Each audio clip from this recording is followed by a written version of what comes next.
네, 오늘도 말씀 듣는 우리 모든 성도님들에게 하나님께서 은혜와 능력으로 함께 해주시기를 간절히 축복합니다. 오늘도 순서에 따라서 누가복음을 살펴보며 은혜를 나누겠는데요.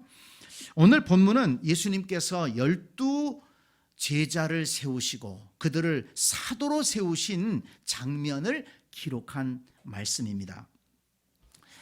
여러분, 어떤 일을 새로 시작할 때 정말 중요하면서도 또 정말 어려운 일이 함께 일할 사람을 선택하는 것 아니겠습니까?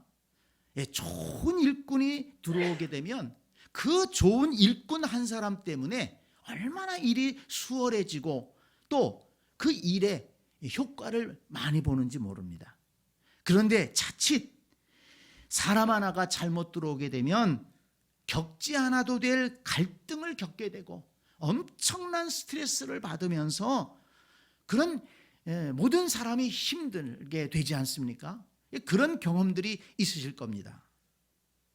자, 그러면 예수님은 함께 일할 이 12 제자, 예수님의 뒤를 이어 하나님 나라의 일을 감당해야 할 사도들을 어떻게 세우셨을까요? 먼저 12절을 보시기 바랍니다. 이때에 예수께서 기도하시러 산으로 가사 밤이 새도록 하나님께 기도하시고 밝음에 그 제자들을 부르사 그 중에서 12를 택하여 사도라 칭하셨으니 했습니다. 자, 여러분, 오늘 지금 읽은 이 12절의 말씀에 반복되는 말씀이 있죠. 예수께서 기도하시러 산으로 가사 하나님께 기도하시고 밝음에 그 제자들을 부르사 그랬습니다. 밤을 새워 기도하신 후에 12 사도를 택하셨다고 했습니다. 자, 여러분, 이 사도를 세우는 일이 얼마나 중요하면 이 사람을 세우는 일이, 함께 일할 사람을 세우는 일이 얼마나 중요했으면 밤을 새워 기도하셨을까요? 물론 예수님은 지금까지 모든 일을 기도와 함께 하셨습니다. 누가복음 4장 1절을 보면 예수님은 본격적으로 사역을 시작하시면서 40일 금식 기도를 하셨다고 했습니다. 또 4장 42절에는 사람들을 가르치시고 병든 자를 고치시고 귀신 들린 사람을 온전케 하며 바쁜 일정을 보내시는 중에도 날이 밝음에 한적한 곳으로 가셨다라고 했습니다. 한적한 곳으로 가셨다는 것은 예수님께서 기도하셨다라는 것의 다른 표현입니다. 또 5장 16절에도 보면 예수는 물러가사 한적한 곳에서 기도하시니라 했습니다. 많은 사람이 예수님을 만나려고 몰려왔지만 예수님은 한적한 곳으로 가셔서 기도하셨다는 것입니다. 22장 44절을 보면 예수님께서 잡히시던 밤에 습관을 따라 감람산에 가셔서 기도하셨다고 했습니다. 그런데 거기 말씀을 보니까 예수께서 힘쓰고 애써 더욱 간절히 기도하시니 땀이 땅에 떨어지는 핏방울 같이 되더라 했습니다. 그리고 23장 46절에는 예수님께서 십자가에 달려 돌아가시는 장면이 나오는데요, 그때도 예수님은 아버지, 내 영혼을 아버지 손에 부탁하나이다, 그렇게 큰 소리로 기도하셨다는 것입니다. 그러니까 예수님은 모든 일을 기도로 시작해서 기도로 마치셨다는 것을 알 수 있습니다. 여러분, 예수님께서 이처럼 모든 일에 기도를 힘쓰신 이유가 무엇일까요? 모든 일에 하나님의 도우심이 필요했기 때문입니다. 모든 일에 하나님의 은혜와 능력이 필요했기 때문입니다. 모든 일을 하나님이 인도해 주셔야 했기 때문입니다.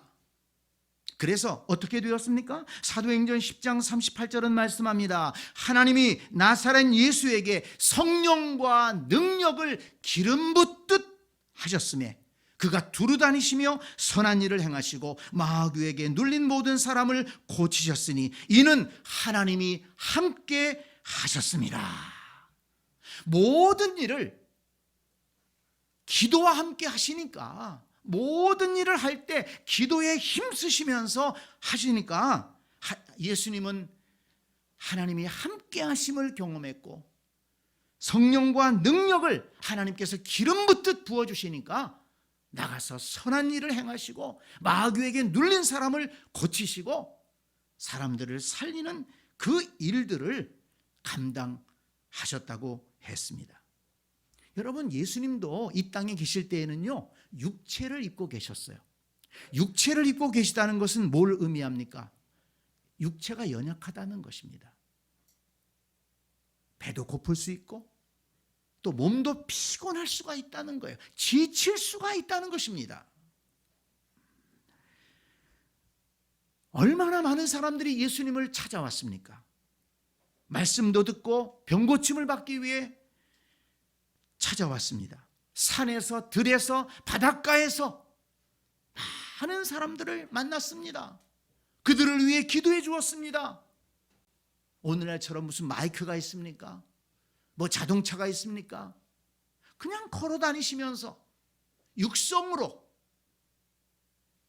말씀을 가르치셨습니다. 그렇다고 저녁이 되면 또 집에 가서 편안한 방 안에서 쉬셨느냐? 그것도 아니지 않습니까?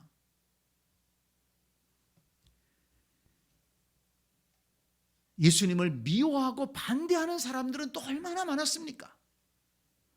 육체적으로 정신적으로 많이 피곤하셨을 것입니다. 그렇지만 예수님은 지치지 않고 탈진하지 않고 포기하지 않고 끝까지 가야 할 길을 달려가셨습니다. 해야 할 일을 감당하셨습니다. 어떻게 그렇게 하실 수 있었을까요? 모든 일을 할 때 기도로 하셨다는 것입니다. 성령의 능력을 받으시면서 하셨기 때문이라는 것입니다. 오늘 본문 말씀에도 밤을 새워 기도하신 다음에 사도들을 택하셨지 않았습니까? 그렇게 사람들을 세웠기 때문에 그 사도들이 예수님 승천 후에 복음 전파의 주역이 되었습니다. 교회의 초석이 되었습니다. 거의 모든 사도들이 예수 그리스도의 복음을 위해서 순교하기까지 헌신했던 것입니다. 성도 여러분, 저와 여러분이 예수님에게서 꼭 배워야 할 한 가지가 바로 이것입니다. 한적한 곳에 가서 기도하는 것입니다. 예수님에게서 배워야 할 중요한 한 가지가 바로 이것입니다. 한적한 곳에 가서 기도하시고 기도하심으로 하나님의 능력과 은혜를 힘입어 이 세상을 살아갈 때 지치지 않고 탈진하지 않고 포기하지 않고 끝까지 믿음으로 승리하며 달려가는 것입니다. 중요한 일이 있을 때 기도하는 것입니다. 중요한 일이 있는데 왜 기도하지 않습니까? 하나님의 도우심이 필요할 때 기도하는 것입니다. 하나님의 도우심이 필요한데 왜 기도하지 않습니까? 모든 일에 하나님의 도우심을 구하고 모든 일에 하나님의 은혜와 인도하심을 구하면서 나아가는 것, 우리가 예수님의 사역을 통해서 배워야 할 일입니다. 처음부터 마지막까지 기도로 시작하고 기도로 진행하고 기도로 끝맺음을 하는 것입니다. 성도 여러분, 누가복음 5장 16절을 다시 한번 보시기 바랍니다. 예수는 물러가사 한적한 곳에서 기도하시니라. 오늘 본문 12절도 다시 한번 보시기 바랍니다. 이때 예수께서 기도하시러 산으로 가사 밤이 새도록 하나님께 기도하시고, 이 말씀이 저와 여러분의 마음을 크게 감동해서 저와 여러분도 예수님처럼 기도의 자리로 나아가고 또한 저와 여러분도 예수님처럼 하나님이 부어주시는 성령의 은혜와 능력과 지혜를 받아서 성공적인 인생을 살아갈 수 있게 되기를 간절히 축원합니다. 그런데 13절을 보면 제자들 가운데 특별히 12명을 택하셨고 그들을 사도라고 불렀다고 했습니다. 예수님께서 제자를 세우실 때 12명을 세웠어요. 이 12이라는 숫자는 이 완전수라고 이렇게 하기도 합니다만은 이 구약에 야곱의 12아들을 생각나게 하는 말씀입니다. 하나님께서 야곱의 12아들을 통해서 아브라함과 언약하신 그 언약을 이루셔서 이 세상에 하나님의 백성 이스라엘 민족을 세우셨습니다. 야곱의 12아들을 통해서 그 일을 이루셨어요. 그런데 예수님은 12제자, 12사도를 통해서 이 세상에 새로운 하나님의 백성, 교회와 성도들, 그리스도인들을 세우기를 원하셨다는 것입니다. 이 12제자를 통해서 땅끝까지 복음이 전해지는 이 일을 시작하게 하셨다는 것입니다. 우리는 이 구절에서 제자와 사도라는 이 두 단어를 주목해 볼 필요가 있습니다. 12제자를 부르셨고 그 12제자를 사도로 세우셨다는 것입니다. 이 제자는 사실 그 학생과는 조금 의미가 다릅니다. 학생과 제자를 이렇게 혼합해서 쓰기도 합니다만은 학생은 지식을 배우는 거예요. 지식을 배우는 사람입니다. 근데 제자는 단순히 스승의 지식만을 배우는 것이 아니고 스승의 사상을 물려받고 스승의 언행을 배우는, 스승의 인격을 배우는 그런 사람을 제자라고 할 수가 있습니다. 예수님은 학생을 부른 게 아닙니다. 어떤 지식을 가르치고 배우는 그런 학생을 부른 게 아니에요. 예수님은 제자를 부르셨다. 예수님의 말씀을 잘 듣고 배울 뿐만 아니라 예수님이 생각하시는 것, 예수님이 말씀하시는 것, 예수님의 행동, 예수님의 인격, 예수님의 영성, 그거를 가르쳐주고 그것을 배우기를 원하셨다는 것입니다. 또 이 사도라는 말은 헬라어로 아포스톨로스라는 단어인데요. 이 단어는 어떤 사람에게 특별한 사명을 주어 파송하는 것을 말합니다. 그러니까 이 12사도는 예수님의 제자로서 예수님을 본받고 또한 예수 그리스도의 복음을 온 세상에 전하기 위해서 부름을 받은 사람, 파송을 받은 사람이라는 것을 의미하는 것입니다. 그러니까 이 12제자, 12사도는 예수님에게서 예수님을 본받는 사람이에요. 먼저 예수님을 본받아야 돼요. 그리고 예수님께서 명하신 것을 행하는 사람입니다. 이 두 가지 개념을 우리가 잘 기억해야 한다는 것입니다. 혹시 여러분 가운데 우리는 예수님의 제자도 아니고 예수님의 사도도 아닌데 왜 이 말씀을 기억해야 되느냐라고 생각하실 분들이 계실지 모르겠는데요. 근데 여러분, 우리는 이 말씀을 통해서 주님을 믿고 따르기로 결단한 사람들이 어떤 정체성을 가지고 살아야 하는가를 우리는 깨달을 수 있어야 한다는 것입니다. 이 제자와 예수님의 12제자와 사도들, 다른 사람들이 아니죠. 예수님의 12제자, 그리고 이들이 사도가 되었는데 주님께 부르심을 받고 주님 앞에 헌신한 사람들입니다. 주님은 그 사람들에게 어떤 정체성을 부여하셨는가 하는 것입니다. 예수님을 배우고 예수님의 명령을 따라 살아가는 것입니다.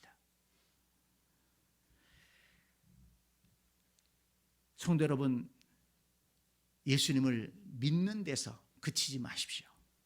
예수님을 본받으시기 바랍니다. 예수님을 믿고 구원받는 것, 정말 좋은 일이고 아름다운 일이고 복된 일입니다. 그런데 여러분, 그 개념만 가지면 온전한 그리스도인의 삶을 살 수가 없습니다. 정말 복된 신앙생활을 할 수가 없습니다. 예수님을 본받아야 됩니다. 그래야지만이 우리의 삶이 복된 삶으로 변화될 수 있어요. 그리고 또한 예수님을 본받을 뿐만 아니라 예수님 말씀을 순종해서 이 세상에 복음의 말씀을 전하는 삶을 살아갈 때 그 현장에서 하나님의 능력을 경험할 수 있고 또 거기에서 하나님이 부어주시는 은혜를 경험할 수가 있는 것입니다. 예수님은 제자들에게 그런 정체성을 부여하신 것처럼 오늘 우리 그리스도인들도 그런 정체성을 가지고 신앙생활하기를 기대하신다는 것입니다. 예수 그리스도를 본받고 예수 그리스도의 명령을 따라 복음을 전하는 삶입니다. 그래서 바울은 고린도전서 11장 1절에서 성도들에게 말씀했습니다. 내가 그리스도를 본받는 자가 된 것 같이 너희는 나를 본받는 자가 되라. 바울도 예수님을 본받는 삶을 살았다는 거예요. 예수님을 본받은 나를 본받아라. 다시 말하면 너희들도 예수님을 나와 함께 예수님을 본받아야 된다. 에베소서 5장 1절에 보니까 그러므로 사랑을 받은 자녀같이 너희는 하나님을 본받는 자가 되고 그리스도께서 너희를 사랑하신 것 같이 너희도 사랑 가운데 행하라. 지금 너희도 서로 사랑해라 이 말씀을 가르치는 거예요. 근데 어떻게? 하나님을 본받으라는 거예요. 하나님이 우리를 사랑하신 그 사랑을 본받아서 너희도 서로 사랑하라. 여러분, 우리가 서로 이렇게 화목하고 용납하고 용서하고 그런 삶이 왜 잘 안 되는 줄 아십니까? 우리 기준에서만 생각하니까 그래요. 내 생각에 머물러 있기 때문에 그렇습니다. 이게 굉장히 편협한 거예요. 왜냐면 여러분, 내 마음이 넓은 것 같지만 사람들은요 굉장히 마음이 편협합니다. 담이 쳐져 있어요. 이걸 못 넘어요. 살아온 인생, 살아온 과정과 또는 이 생각과 경험에 이 벽을 넘지를 못합니다. 그래서 꽤 본인은 뭐 마음이 넓고 생각이 여유롭고 뭐 용납을 잘하는 것 같지만 자신도 모르게 담에 쌓여서 서로 용납하지 못하고 용서하지 못하고 나와 조금만 생각이 달라도 좀 내 마음에 안 들어도 담을 치고 거부하고 멀리하고 화목하지 못한 걸 볼 수가 있습니다. 그러면 이것을 어떻게 뛰어넘을 수 있느냐? 본받으라는 것입니다. 바울이 지금 이걸 강조하는 거예요. 예수 그리스도의 그 사랑을 본받아라. 예수 그리스도가 우리를 어떻게 사랑하셨는가, 하나님이 우리를 어떻게 사랑하셨는가를 묵상하고 그것을 본받게 되면 우리가 다른 사람을 대하는 것, 다른 사람을 용납하고 용서하고 사랑하는 것은 너무 초라한 거예요. 너무 부끄러운 것입니다. 그러니까 우리의 수준을 끌어올려야 돼요. 우리의 생각을 좀 넓혀야 됩니다. 담을 부숴야 됩니다. 어떻게? 예수 그리스도의 사랑을 본받으면 된다는 것입니다.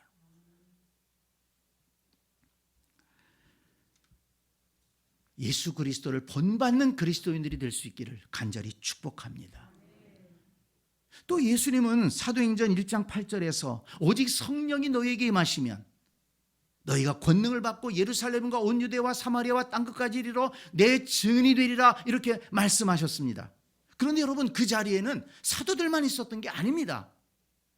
사도들을 비롯해서 예수님의 형제들도 있었고 어머니 마리아, 여러 여성도들도 있었고 많은 성도들이 함께 그 말씀을 들었습니다. 그러니까 너희는 너희가 성령으로 능력을 받아서 땅끝까지 내 증인이 되리라고 말씀한 것은 사도들에게만 국한되는 게 아니라는 것입니다. 바울도 디모데후서 4장 2절에서 말씀했습니다. 너는 말씀을 전파하라. 때를 얻든지 못 얻든지 항상 힘쓰라. 그러니까 예수님의 이 명령, 예수님의 이 말씀은 오늘 우리 모두가 복음을 전하라고 한 이 말씀은 오늘 우리 모두가 받아들여야 될 말씀이고 순종해야 될 말씀인 것입니다. 성도 여러분, 저와 여러분도 하나님께 택함받은 그리스도인들입니다. 그렇다면 저와 여러분이 어떤 정체성을 가지고 살아야 하겠습니까? 예수님의 제자가 되어 예수님을 본받는 그리스도인이 되어야 한다는 것입니다. 또한 예수님의 명령을 따라 모든 민족을 제자 삼는 일에, 복음을 전하는 일에 동참해야 한다는 것입니다. 한마디로 예수님을 본받고 예수님을 전하는 삶을 살아야 된다는 것입니다. 저와 여러분이 그렇게 살아갈 수 있기를 간절히 축복합니다. 그런데 오늘 본문 17절을 보니까 예수님과 사도들이 드디어 함께 산에서 내려오셨습니다. 17절, 예수께서 그들과 함께 내려오사 평지에 서시니. 지금까지는 예수님이 주로 혼자서 활동을 하셨습니다. 그런데 이제부터는 예수님 곁에 12사도가 함께 있는 것입니다. 예수님과 함께 일할 동역자가 생긴 것입니다.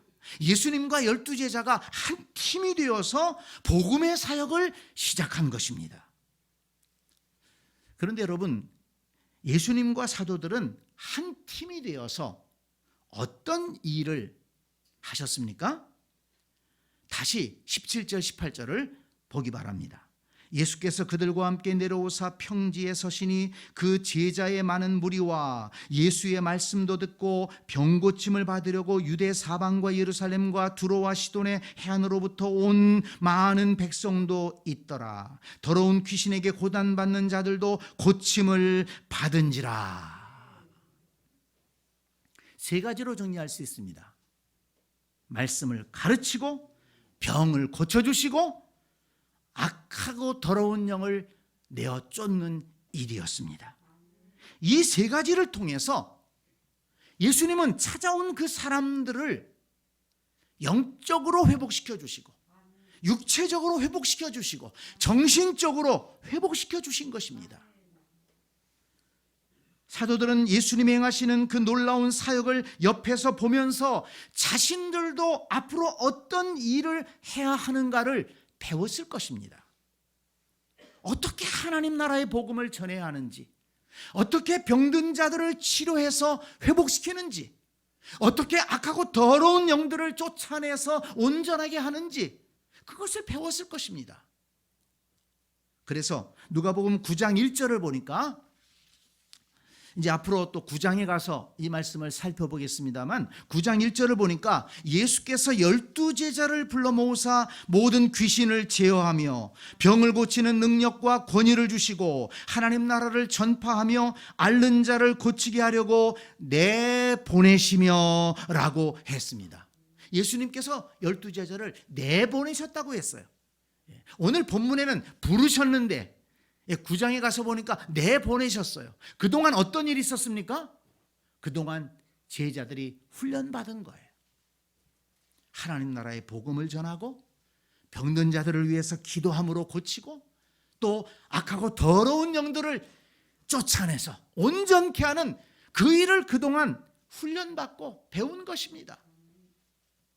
그리고 예수님은 내보내셨습니다. 그런데 여러분, 이 사도들이요, 12제자들이 예수님 계실 때만 그렇게 한 게 아니에요.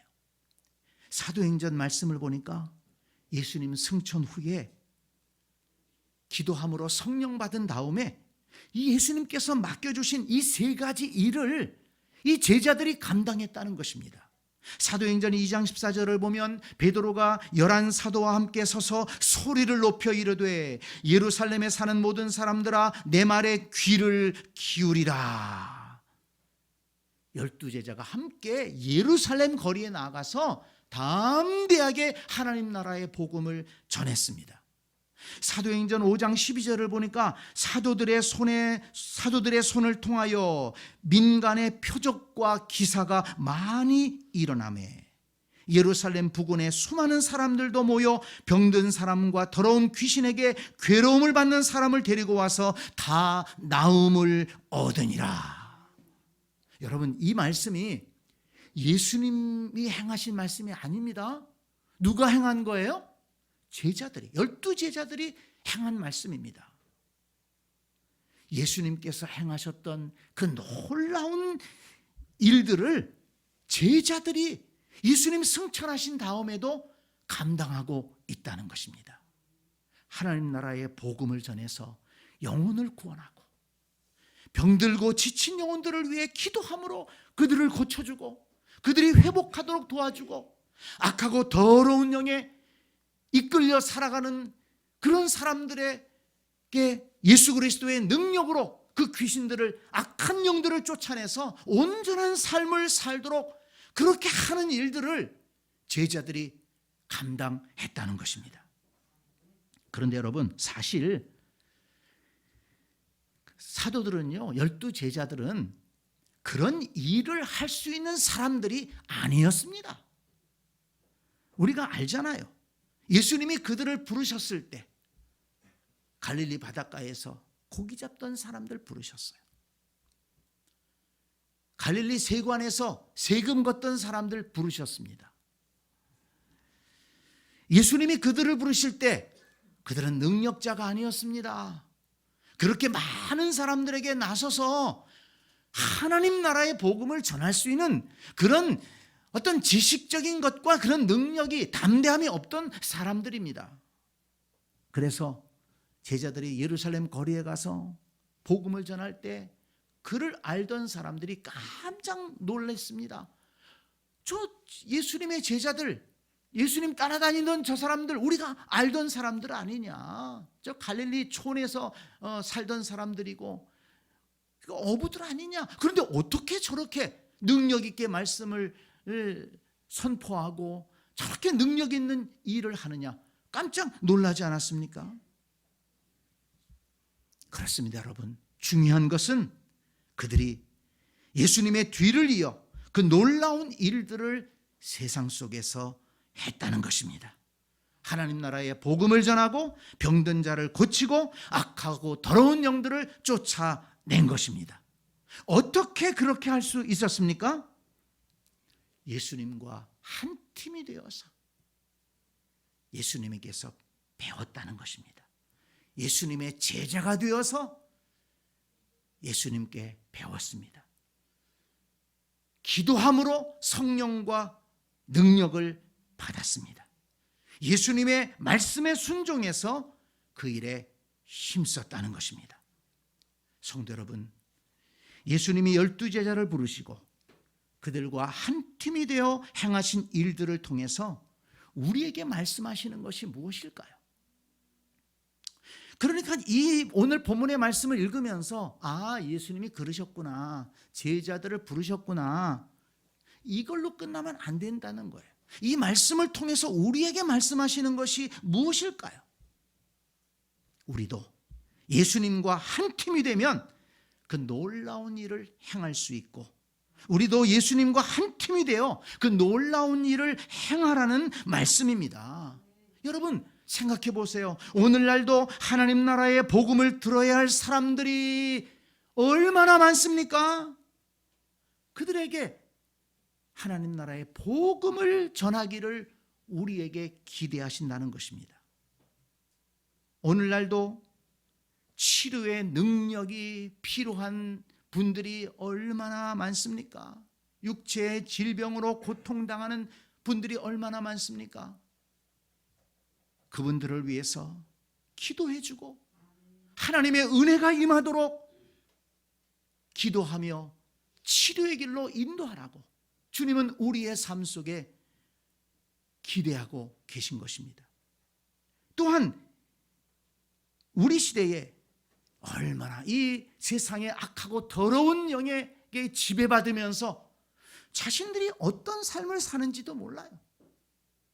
그것이 정말 자신을 불행하게 하고 가정을 무너뜨리고 이 사회를 어지럽히는 일인지를 모릅니다. 왜 그렇습니까? 악하고 더러운 영에게, 마귀의 영에게 이끌림을 받기 때문입니다.